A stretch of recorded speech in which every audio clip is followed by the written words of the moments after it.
Hi guys!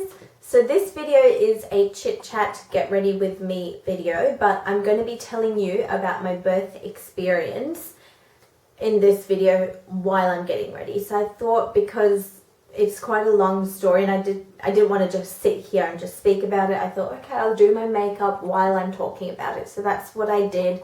It is a bit of a long video. I'm going to try and edit it down as much as I can, but there is a lot to cover in this whole story. So I hope it's not too long for you and I hope you enjoy watching it. And if you're here just purely for the makeup and stuff, I'll link everything that I use down in the description bar along with links to where you can buy them as well. Not going to continue talking because I know it's probably going to be long already, so I'm just going to let you get started with the video. So we'll start at the very beginning of the story. So my husband and I, we were lucky and fortunate enough. It didn't take us very long to conceive. It took us, we got pregnant on the 3rd cycle of trying. So from the very beginning, my pregnancy was great. I had no issues. I had no like morning sickness or anything like that.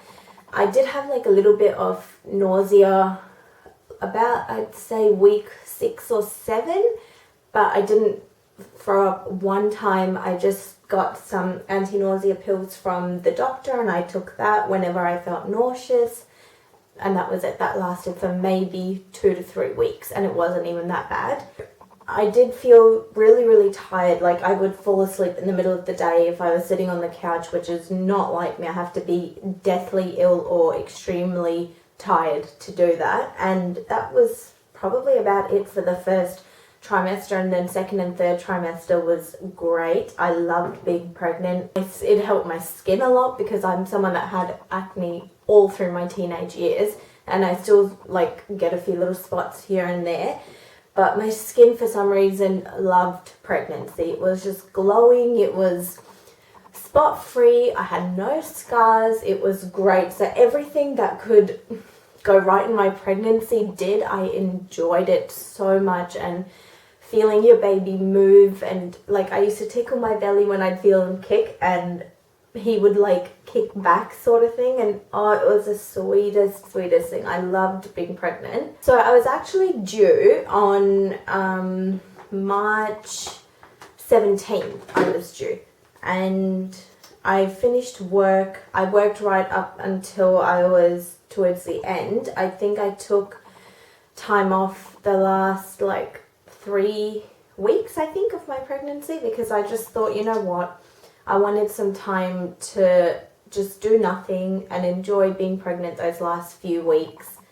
And you know, if he came early, that was fine with me. He came a lot early. He came 3 weeks early. So my husband had just started a new job and it was a Monday, and I finished working on the Saturday. Was my last shift, and I thought, okay, great, even if I have like a week, say, of doing nothing, of being at home, and then he came early, great, so be it.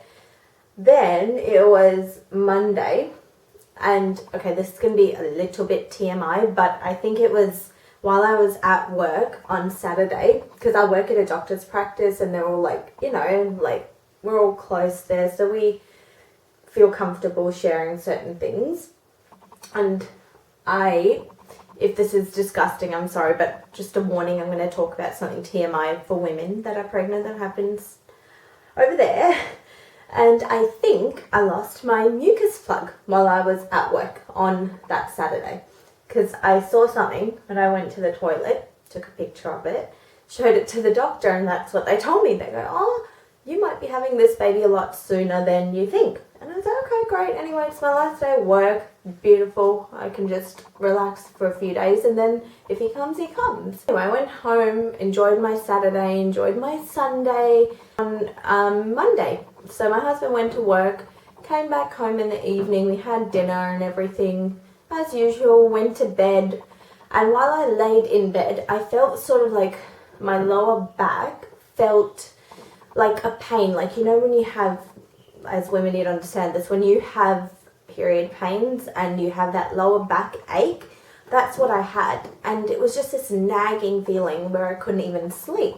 So I said to my husband, you know, what I was feeling, and he goes, oh, whatever, you're not due for like 3 weeks, go to sleep, this and that. And I said, no, I'm gonna go. I had like a birthing ball. I was like, oh no, I'll go sit on my birthing ball for a bit. So I went and did that, and I kept feeling this sort of heavy sharpness here and there, like in my lower belly and back, almost like a tire wrapped around me. And this happened for like maybe half an hour. I didn't think anything of it, and every time I would feel a bit of like pressure or anything, I'd write it down. I'd make a note of it. So then I thought, okay, I'm going to try and lay down maybe on the couch so I'm not disturbing my husband by getting back up and down from the bed and out of the room, back in the room and stuff. So I thought, okay, I'll lay down on the couch, and I did that. And I remember I laid down for maybe 10 minutes and this achy feeling was still there. And then I sat up and I heard like, that's all I heard, but nothing, no pain, no nothing. That's all I heard. And then I was laying on the couch in the living room, and our kitchen in that house at the time was maybe 10 steps away from the couch. So in that 10 steps, when I sat up and I went to the kitchen, my waters broke. It poured everywhere onto the floor, and it was like 4 gushes of water in maybe, I don't know, like 30 seconds. So then I called the midwife and told them what happened, and they said to me to put a pad in, and if that pad gets soaked in half an hour, to come in. And I was like, okay, cool. So I went in to the bedroom. I told my husband, I said, my waters broke, and he had just finished his first day at work at his new job. And I told him this, and he goes, are you kidding me? So it was really funny. Anyway, he woke up, and I said, you know what, I want to go have a shower just in case we have to go to the hospital and stuff. And in this house we were living at, my mum and dad lived like literally 5 or 6 doors up from us. We obviously called them and told them what happened, and mum was like, oh, do you want me to come to the hospital? I said, no, they're just going to check us out, and if they keep me there, then we'll let you know, and then you can come in. So then I had a shower, I came out of the shower, and there was no point in having a shower because I literally water just kept leaking. And anyway, I put my clothes on and we drove to the hospital. My husband put like 2 folded up towels on his passenger seat in his car, and the hospital ride was maybe 20 minutes away. And I soaked through 2 towels into his car seat. So I was like, oh, sorry. And I didn't have any contractions, no pain whatsoever, just this water breaking. I'm just going to do my brows and be back because I need to concentrate on that. So, as I was saying, so we went into the hospital. I went into the emergency room because this was at like 3 in the morning, I think it was. So I went in the emergency. It was empty, which is very unusual. It was empty, and they had me sit in like a wheelchair, and I was still leaking water everywhere, and I kept saying, oh, I'm so sorry, I'm so sorry. And they thought it was hilarious that I was apologizing for it. And so then they took me up to like the maternity ward, and they put all the attachments and stuff on me so you can hear the baby's heartbeat and see if you're having any contractions or anything, which I wasn't. They didn't check if I was dilated, I don't think. Or did they? No, I don't think they did because I wasn't having any contractions, so I don't think they did. They just had me sit there for like half an hour and listen to the baby's heartbeat, and everything was great. And they just said, if you don't, because when your waters break, if you don't go into labour naturally, it can be like a bacteria risk of infection. So if you don't go into labour, like labour contractions and stuff, within 24 hours from your waters breaking, they will have to induce you. So that was the plan. They said if by tomorrow night, say 9 or 10 o'clock at night, if you haven't got any contractions, come in, we'll induce you, and then, go from there. So they sent us home at like 4:30, 5 o'clock, and we went home, we slept, and we woke up. I remember we went and got Nando's. If you're in Australia, you know Nando's has the best spicy chicken. So we went there and had Nando's. Well, no, we brought it home, I think. They say that spicy food can bring on labour, so we did that. And another thing that brings on labour is, you know, doing the deed, but we didn't do that. We couldn't do that because the midwife said my waters are broken, so risk of infection, da da da da.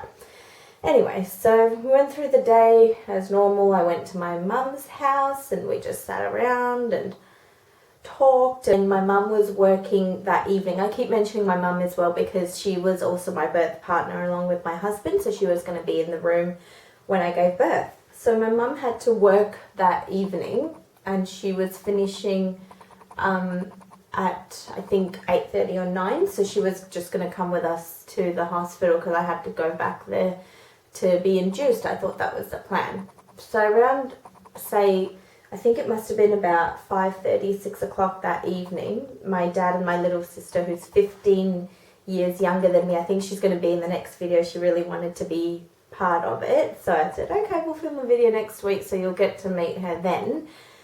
So they came over and I had like contractions basically, but they were so mild and I was still happy and talking, and I was just like laying down on the couch, and it felt like that same achy sort of feeling like on my lower back and my lower belly. Every time I mentioned like, oh, I'm having this pain now, my dad would go ahead and write it down on his phone, the time that I was having it, and it was very sparse. It wasn't like anything to be concerned about. But then it started getting a little bit more intense, but not painful that I was having to like, I was crying or screaming or anything like that. It was just more like, whew, I could feel that one. And I remember ringing my mum while she was at work, and I had one while I was on the phone to her, and she, typical mum, she was like, that's it, I'm leaving work, I'm going to call someone else to come and close up, which she did. And it was really so sweet, because these were all my mum and I, by the way, worked in the same medical centre. So, like, we knew everyone there and all of them knew me and everything. So she just called someone and they came and filled in for her for the last hour or so. So she came home and we went to the hospital, and it's so ironic because that was when I was meant to go to the hospital anyway to be induced, but my labour started to happen naturally. So we went to the hospital, they did the same thing. They hooked me up to the monitor and everything, and it was going great. I had some Chits and I just thought, okay, great, this is it, you know, I can do this. But they hadn't put me in like a birthing suite. This was just like to check my whether I was dilated. I remember, because on the way to the hospital this time, I had maybe 2 to 3 contractions on the way there. And I remember telling my husband and my mum, and I was like, I think I must be like 4 or 5 centimeters by now. She checked me and I was 2. So they checked me, and then out of the blue, I had the sharpest, most excruciating pain. I almost rolled off the bed. It was that painful, and I don't know what that was. We still don't know, but it was just so painful. And I remember the midwife and my husband and my mum, they're like, no, listen to them. You have to roll back over. They're trying to help you. And I was just so scared because of going back in that position is what I thought caused this horrific pain. And then they checked me, and I think I was at 3 centimeters, and then they moved me to the birthing suite. That pain literally went away after maybe 2 minutes. So it wasn't, maybe it was just a really bad contraction. I don't know. We still have no explanation. And at that point, my baby's oxygen level had dropped, so they were a bit concerned about that. That's why they put me in the birthing suite, and they put what's that thing? You know, they put the stuff to induce you, because they said I wasn't progressing fast enough. I remember when they were going to give me this thing, and they said to me, now your labour is going to come on really strong and really fast. And that scared the hell out of me. I remember my husband and I asked them if we could have the epidural early so that I wasn't in worlds of pain while they were trying to give me epidural, which was part of my plan anyway. I was always going to have epidural. And so they actually agreed to that, which I was like, oh, thank God, great. I'm telling you, this lady that did the epidural, she washed her hands. It probably wasn't that long. It felt like 15 minutes to me, because I had to sit in this really awkward position on the end of the bed with my legs on my husband's legs and like crouched over. She said Like, imagine if you're a cat and someone scratches your back, you know how they arch up? That's the position that they had me in. And I sat in this position waiting for this woman to wash her hands. I was just looking at her like, come on, let's go. And you have to tell them, like, when you're having a contraction, because obviously you need to be really still and this and that.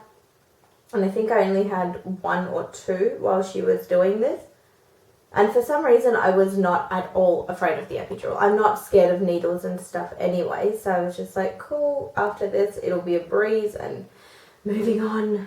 So she did the epidural, walk in the park. For me anyway, I had no issues with it. It was great. And then I was fine after that. I remember my mum at this point, she walked out of the room because she did have an epidural with my sister. She's terrified of needles. She didn't care when she had her epidural because she was just like, thank you. But yeah, she was like, I can't watch this. So she went to sit out the room, and then she came in and she goes, you didn't even make a noise. I was like, no, it's no problem.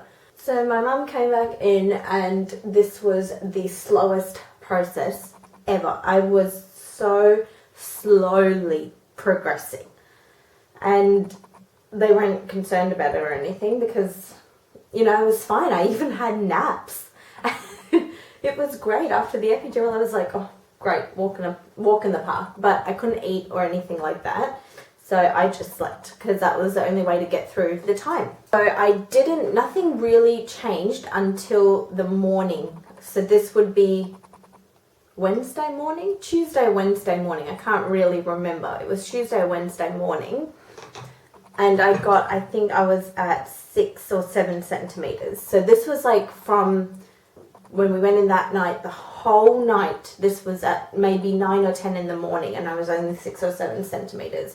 And I remember them contemplating a C-section at this point. And I remember looking to my husband, I was like, I want to do this naturally. You recover so much quicker. And like, I just wanted to have that experience of having a baby naturally. And there's nothing wrong with C-sections if I had to, and if it was in the best interests of my health or my baby's health. 100% without even a doubt in my mind, I would have just said, yep, let's keep going. And I remember I could hear all these other women giving birth, like screaming. This midwife looks at me and she goes, that'll be you next. And I turned to my husband, I was like, I don't want to do this anymore. So that was another funny moment. And I felt really bad. Like, my mum and my husband were such troopers.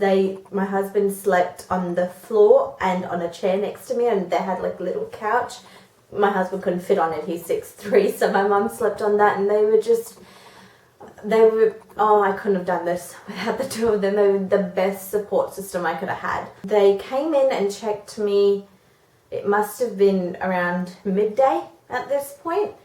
And I was 9 centimeters, and I was just so happy. I was like, oh my God, I get to do this, you know, naturally. And it's happening now finally, because it was really, really long, and I was ready for it to be over at this point. Because for me, the epidural, they gave me like a little thing that I could press every 15 minutes. I think it gets topped up. And towards the end, 15 minutes, I was just clicking it constantly. And then I remember telling my mum and my husband, I go, it's not working, it's broken. And they go, it's only been 5 minutes. So even with the epidural, I could still feel like the tightness and the pressure and all of that. So then they came and checked me, which is, it's really awkward. And it was a male doctor, and he was just checking. Oh, it was hilarious. It was funny. I remember my husband goes, at least take a girl to dinner first, like after he left the room. My birth experience and my labour experience was really, really pleasant and peaceful. So I'm very, very happy and blessed to have that. The midwife, I had, I think, like 3 different midwives the whole time I was there because of how long my labour was. So then my midwife came in about like half an hour, 45 minutes later, because I pressed the bell because I literally felt this pressure. And I told my mum and my husband, and I was like, I have to push right now, because it felt like this is going to be TMI again, but I felt like I was going to poo. And I kept telling them, please let me go to the toilet, please let me go to the toilet. And she goes, no, it's nothing like that. That's what you should be feeling. It's natural and stuff. That means you're ready to go. You need to push. And I remember being really, really scared about this part because you hear so many stories about people going, it feels like stinging, like it burns, and I was worried about tearing and this and that, and I was just so scared to push. But this midwife, oh, she was amazing. She helped me so much. And I asked for a mirror in my birthing plan. I wanted to have a mirror so I could see what I was doing because I've heard it's very motivational. And it's also, I get to experience what my mum and my husband are witnessing as well. So she brought the mirror in and I could see everything, and it was amazing. Like, I got to feel his head, and my husband was just staring at me like, I cannot believe you're doing this, and my mum was crying. And I was just like, as soon as I could see his head, I just said, yep, that's it, I'm going for it now. And I could still feel, like, when I was having a contraction, they just said, go with what feels natural, and whenever you're having a contraction, go with it. And she helped me all along this way. The actual birth part took maybe like 20 minutes of pushing. And so got his head out. Oh, I got to touch his head and I saw his hair, and I was so convinced that he wouldn't have hair because I was basically no hair, and my husband was platinum blonde when he was born, so I figured that he would be bald, but he had black hair, quite a bit of it too. And it got to his shoulders. He has, and still does, he has really broad shoulders, and I'm a little person. I am 5'2", my husband is 6'3", so he had really broad shoulders, so they had to wiggle him around a little bit, and I could literally feel his shoulders coming through my bones. I know that sounds so weird, but I could feel it. And then he came out, and I cried, my mum cried, my husband was, you know, as a man, they don't want to show their emotions too much, but he was just like looking at me and looking at him in disbelief. Then they gave him to me, and I just snuggled with him, and they tried, because I was going to breastfeed, so they tried to get him to latch, and it just wasn't happening. He wasn't latching, he wasn't wanting to latch, and we tried this for, well, he was born at 2:26, so we tried this for maybe about half an hour, and in that time he had his shots, which I know it's for their best, but it just broke my heart, like, to hear him cry straight away, and, you know, but he did that, and they put, I think they said his oxygen was a little bit low, so they had to put, like, this band thing on his hand, but he was fine. And then my husband put his diaper on him, and then they brought him back to me, and that's when we tried to breastfeed, which wasn't really happening. But anyway, and then I think my dad and my sister came in because they were waiting outside, not the whole time obviously, they got there like an hour before when my mum said, oh, she's so-and-so dilated. They came over to the hospital and they waited outside, and they came in and gave me a big hug and a kiss, and then they snuggled with the baby, and then the nurse took my epidural out. So this is when it starts to go wrong. So everything up, I had a perfect pregnancy, beautiful labor experience, beautiful birth experience, and then it literally flipped upside down. So they took my epidural out, and when you sign the form, like when you're having an epidural, one of the side effects is headaches, and along with a bunch of other ones, which honestly I didn't even read. I was just ready for the epidural, and so that's one of the side effects. And I'm telling you, they took this epidural out, and before she could walk back around me to do whatever she was doing, the headache was so intense. I cannot even explain it, that I just laid on the bed and I couldn't even open my eyes.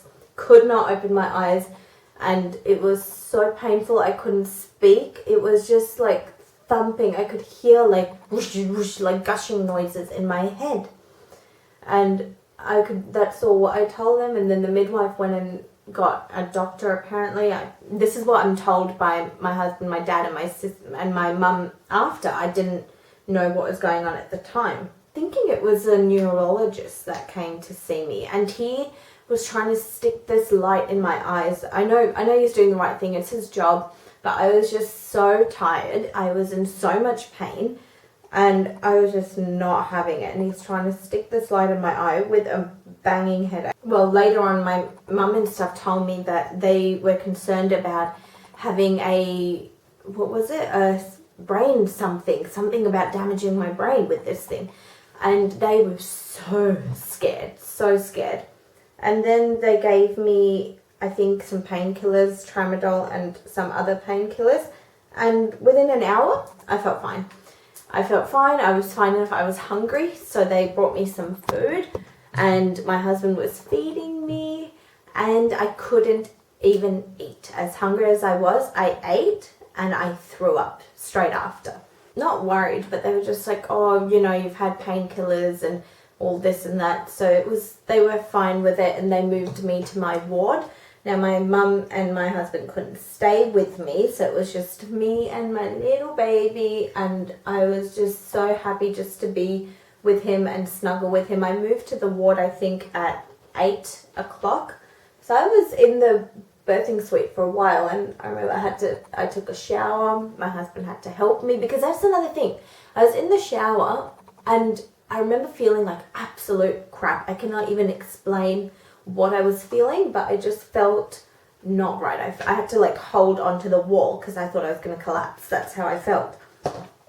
And I called my husband in, and he was so, honestly, the things that the men have to deal with afterwards, you lose all your dignity when you go through this. At least that's how I felt. And so he came in and he helped me, and then they put me in the wheelchair and took me back to the ward. And then my husband left, my mum and dad left, my sister left, and they were so tired they were just going to go home and go to sleep, rightfully so. And all I did was snuggle my baby and just literally just stare at him. That's all I did. At about like 11 o'clock that night, so I'd been in the ward for like 3 hours, and I got the headache again. So I put my baby down and I rang the bell for the nurse. They brought me some toast, and I remember messaging my mum because the maternity ward was so busy that they were taking forever to get to me, and I was in so much pain. And my mum was obviously concerned because of what the doctor had told her previously about the brain and stuff, so she was really scared. And I remember her saying, oh, you know, I'm going to call them and tell them if they can't care for you, this and that I'll come there and look after you. And they came back and gave me some toast, and I was able to keep that down, so that was a good sign. I was really happy with that. And then they also gave me some more painkillers, and then back again within an hour it went away. So I'm basically done with my makeup, so I will just continue to talk now about the rest of the night. I tried to breastfeed. He was trying to latch. He did okay, but I don't think I had my milk wasn't in. I might have had colostrum, to be honest. I don't know. Colostrum is like the stuff that comes before your milk comes in, and it's meant to be really nourishing for your baby, and it's great for them to have that. So I might have had that. I don't know. But I remember, so the morning my husband could come, or visitors could come, and it was from 8 o'clock in the morning. So my husband came there right at 8, and he was just excited to see us, and I was feeling great. My baby did great. He did a poo, I think, in the middle of the night. So it was like that, you know how you hear that it's like tar, their first poo, like black poo. It was one of those. I cleaned him, which he did a wee. And I didn't know that for boys you're meant to, you know, tuck their little thingy down so they don't pee all over themselves. So I didn't know that. So when I changed his diaper in the night, I didn't do that. And he peed all over himself, so I changed him again. And then that was it. It was morning. It was great. My husband was there. And I did have a catheter put in because of the epidural. I couldn't get up to go to the toilet. So they came, took that out, and it was great. They had to have me wee to make sure that I was doing, my body was adjusting and I was weeing and this and that. So I did that. They were happy with that. And they said that I could go home that afternoon. So we went home at about 1 o'clock that afternoon. So it wasn't even 24 hours that I had given birth. And they discharged me in spite of all the headaches and stuff. I did have high blood pressure during my labor, But they said that could be because I was in pain. So, and my mum even overheard when they were swapping over midwives, and they said, "Are you concerned about mum's blood pressure?" And she said no, because she's in labour, and I'm sure it'll go away after. And even after I gave birth, they checked my blood pressure one time and it was still a little bit high, but they still discharged me and off we went home. And we had family come and visit that night, and everything went fine for, well, the first night we went home, our baby gave us a lot of trouble to go to sleep. I remember we took in turns, I think, sleeping on the couch. So my husband would hold him and sleep on the couch for a couple of hours, and I would do that. And so we did that for that first night, and I stuffed up my neck that night because I must have fallen asleep like this, not knowing. And it was really, really painful, and I had that for the next 2 days. Like 3 days after that, my neck was still sore from that night. And my mum suggested to go and get a neck massage, and I still had a headache, but it wasn't anything bad or anything like that. I still had this headache, and my mum said it could also be because of straining from pushing. So she said, "Why don't you go have a neck massage? I'll look after baby." So my dad and my husband took me, and I got this massage. It felt so good. It actually took away that sore neck, and I thought, yep, that'll be it. It's all done now. So my mum and dad were going to have dinner at our place that night. They came over. I actually had a nap after the massage. I had a nap with Levi, and I woke up and had this headache again, where my husband had to give me tramadol. And I remember being really scared at that point because my husband was going back to work because he didn't have any leave or anything because he just started. He did 1 day at that job. And I remember being really scared, thinking, what if I had this headache when I'm alone with my baby and I can't fully care for him? And my mum and dad came over for dinner, and my mum said I didn't look good. She said, "Something's not right. I want to ring the hospital." So she rang them and told them, she had this sore neck. Then she went and got a massage and told them the whole story since I've been discharged. And they told me to come back in.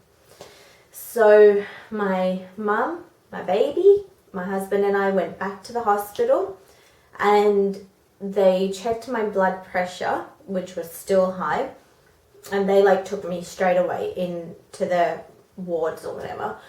And then I had to wait there. I waited in this ward for about 45 minutes, and my mum was with my baby outside of the hospital in a lounge area because he was being formula fed. That's something I should have said before. We started giving him formula when he was 2 days old because he wasn't drinking well. My milk still hadn't come in, and he was just getting so frustrated, and so was I. So we gave him formula, and I thought when my milk does come in, then great, we'll breastfeed. So I think they gave me another type of painkiller. And then I remember feeling really disillusioned. I remember sort of being scared to tell my husband how I'm actually feeling. But I remember in my mind thinking, why am I at the hospital? What's going on? Just this very foggy, confused state is what I felt.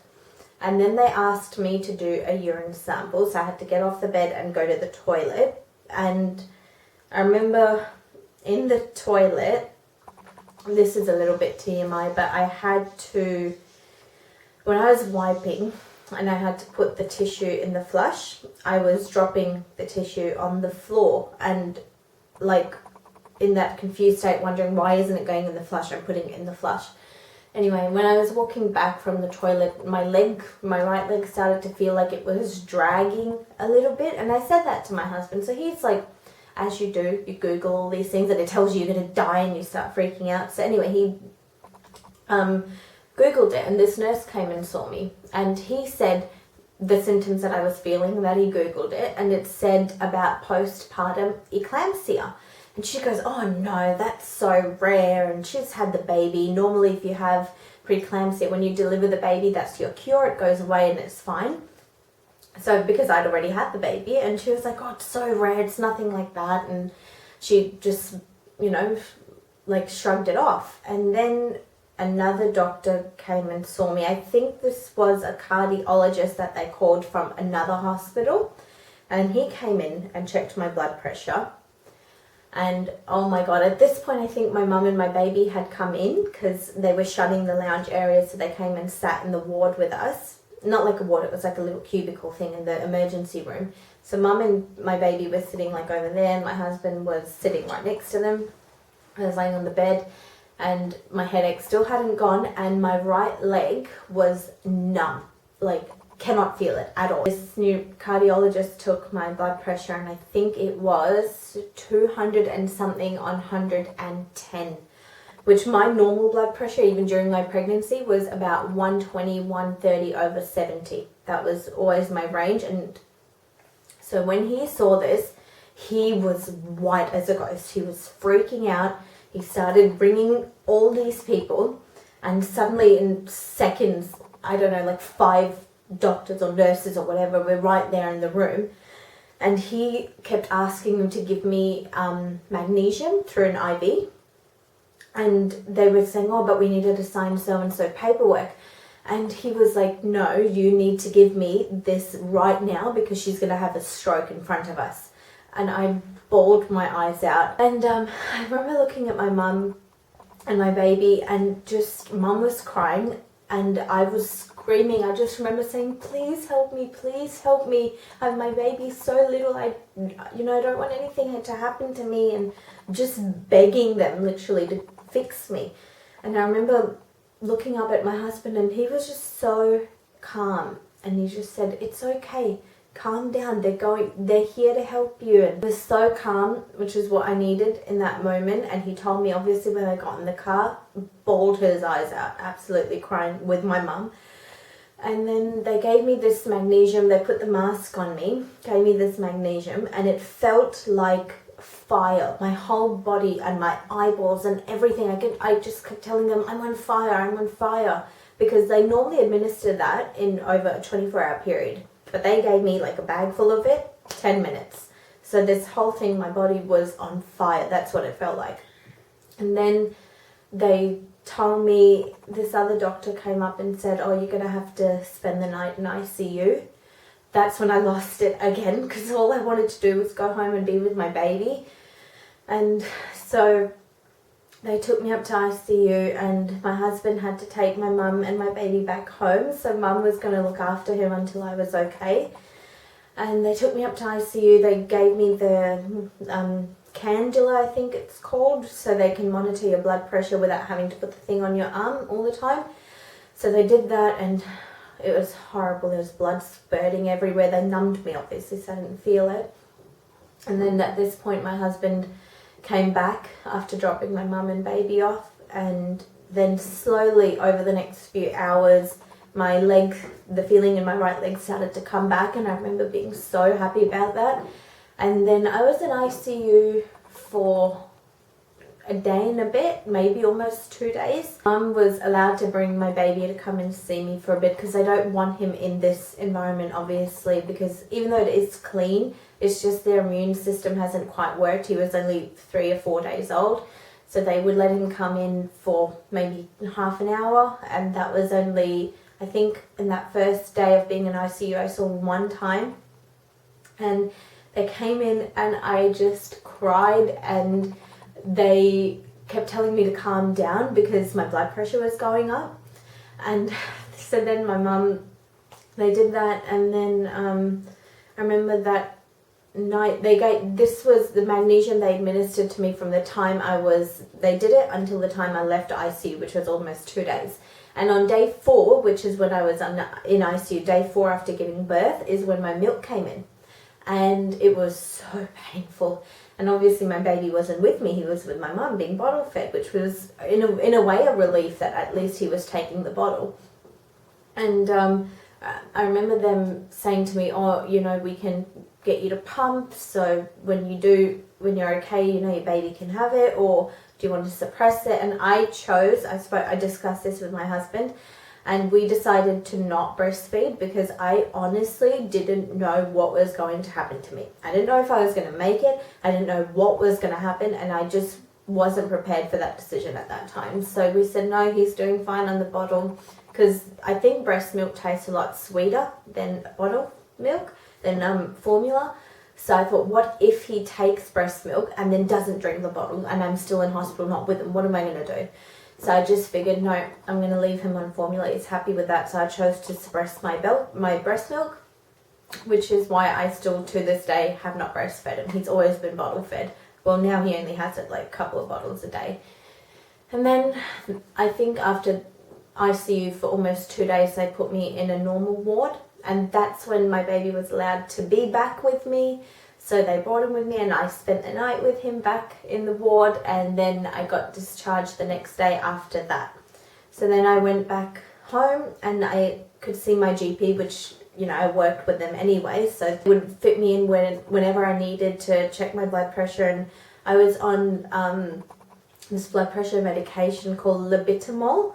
So once I wore off the magnesium, they were giving me this labetalol through the IV, and they did that for about a day, and then they slowly introduced the pills and lowered it from there to see that my body was handling it okay. Then we went back home and my husband bought a blood pressure monitor, which was so good to have because I could just check it. They told me to check it every couple of hours, which is what they would do in the hospital. Oh, I forgot to say, I did have a MRI while I was in the hospital in the ward, because I just wanted to check what is happening with this whole headache situation. So they checked, they did that, and my results came back that evening. So I was still in hospital at this point with my husband and my baby. And they said to me that they found something on the lower part of my brain, and it could be because of the pain that I was in that caused this sort of strain in the lower part of my brain. But they were worried about it. And they wanted me to stay in hospital until I could speak to a neurologist. And I was like, I just want to go home. So they said, okay, we'll give you the medication to take it home, use the blood pressure monitor every couple of hours, and the neurologist will call you tomorrow with the final results and what to do from there. So then they called me when I was at home, and that's basically exactly what they said. This thing in my head was because of the strain of the pain that I was in, and that it would recover itself as my blood pressure was continued to be controlled. So I went home, and I think every day for the first week I saw the doctor every single day to check my blood pressure, and I think I was taking my medication 3 times a day, and then it went down to 2 times a day, then it went down to 1, and then it went to half a tablet and this and that. So that happened for like 3 weeks maybe that I was doing all this, and then it was fine. One day I went to the doctor after this 3-week treatment, and it was fine. Blood pressure, fine. I was a-okay, healthy again, and no problems since. I think it's important for people out there to pay attention to certain things that you just know something's not right. And these were my symptoms that I had. And I just thought it might help someone else out there who maybe isn't picking up or thinking, oh, this is normal. Like, because it does happen, because I have this app on my phone, and I remember other mums talking about similar experiences, and it is so scary because it can end very, very badly if it's not taken care of and picked up quick enough. That was my experience. I don't know, because we do want to have another baby, but we don't know what will happen. Like, if it's something that could possibly happen again, I may be high risk pregnancy, or I may have again a normal pregnancy and even fine afterwards. I have no idea. Already dealing with baby blues and the usual postpartum emotions, and then on top of that having this, it was really, really a hard place to be in for the first few months, and it took me a while to recover physically, mentally, emotionally. It was really, really a hard start, and I hope that next time I won't have to deal with that. I hope you guys don't mind this long video, and I know I tried to cram so much into it, but it was a big story and I just wanted to share it. And I know that there are a lot of personal details in there, but as I wanted to share it to hopefully help somebody else out. So that's it for this video. Thank you guys so much for watching. If you enjoy this type of, chit chat, get ready with me, I can continue doing that. Obviously not about this subject because it's done. So, but I can always do it for other things, or if you just like the mum type related videos, let me know as well, and I'm happy to continue on with them, and obviously I'll do makeup videos as well. Thank you guys so much for watching. I'll see you in the next one.